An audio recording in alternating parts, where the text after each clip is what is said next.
Gosh, it's been a while since I've been on YouTube, and I had set out myself last year to start putting out a longer form piece of content every week on YouTube, and I failed completely drastically. I think I got up maybe 4 or 5 videos, and then life caught up to me, and I got sick, and that teeny tiny habit that I had just started building just went right out the door. But I also realized there was something else to it. I have one big problem with content creation, and then I think, found somewhat of a solution. So let's dive into it. So I realized I have one big problem when it comes to content creation, which is I either overthink or underthink. It's not a word, but we'll go with it, my content. Mostly I overthink my content. This is what's gotten me frustrated with YouTube. I have about 20 videos, more or less finished or ready to go, or the script is written, or the narrative is written, or the story is there, and I just haven't finished it because I overthink everything. I want it to be complete. I treat it like a final product. I treat it like a book. And the reality is the topics I cover on YouTube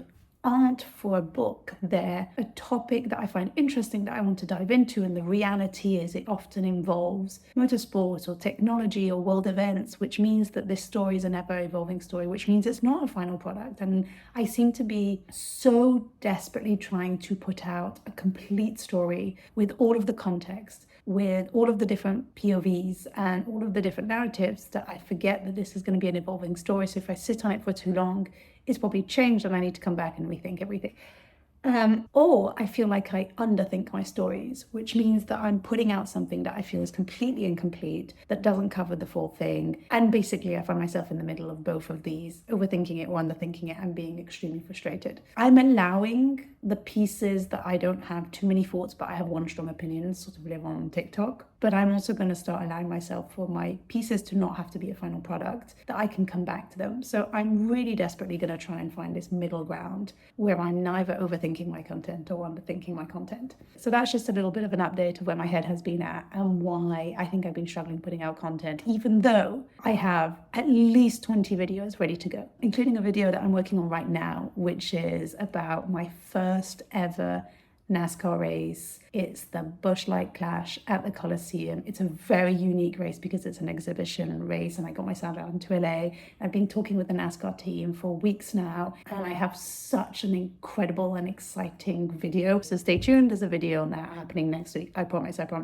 So what's the solution? Yes, on the one hand, I've decided that I'm going to stop being too hard on myself. I'm going to stop overcomplicating my videos, and I'm also going to allow for some videos to be overthought and some to be undercooked, if you will. But I think I've also found a solution, and here's what my idea is. I realized that most of my time is spent in my head researching, asking people, getting on interviews, etc. And so I realized that maybe 90% of my time and 90% of my content is very ordinary. And so I love this idea of making ordinary content feel extraordinary. It's why I love finding the teeny tiny little stories that seemingly look uninteresting, keep digging and finding out that they're actually extraordinary little stories in motorsports. And I've experienced that this weekend at the NASCAR event, and I'm so excited. And I experience this every time I go in the garage, every time I'm in the paddock at Formula E or Formula One. The reality is 80 or 90% of my time is spent in my office or in a hotel room,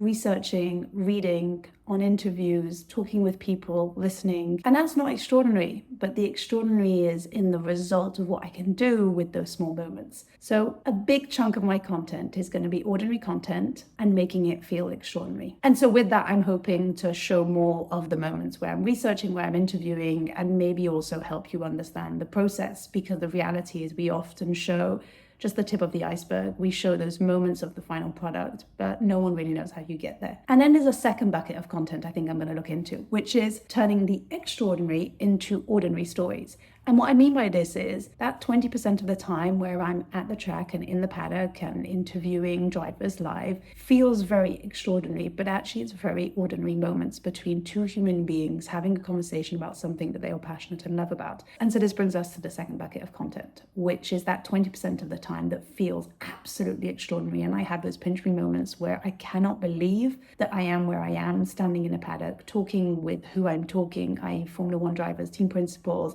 the crew and the staff, etc., and that I get to visit the world and go to these incredible events, whether that's Mexico with Formula E, whether that's Austin or Monaco, you name it, or even LA at the Coliseum like this weekend with NASCAR. Those moments feel so extraordinary, but I want to break them down and show you ordinary side of these extraordinary moments. At the end of the day, it's two human beings talking about something that they're extremely passionate about. And I'm sharing all of this because every content creator I've spoken to has talked about overthinking their content, underproducing, overproducing, never feeling like they're getting it right. And what I've realized is a lot of us talk about how we're trying to bring to life certain moments, but the reality is we shouldn't be searching for moments. We should just be sharing the moments that are happening to us, because to us they might feel ordinary, but to others they might feel extraordinary, and vice versa. So there you go, that's going to be 2024, and I have no time to waste because I am about to run to the LA Coliseum right now to get a sense of what this race and this NASCAR race is all about. So stay tuned for next week's video.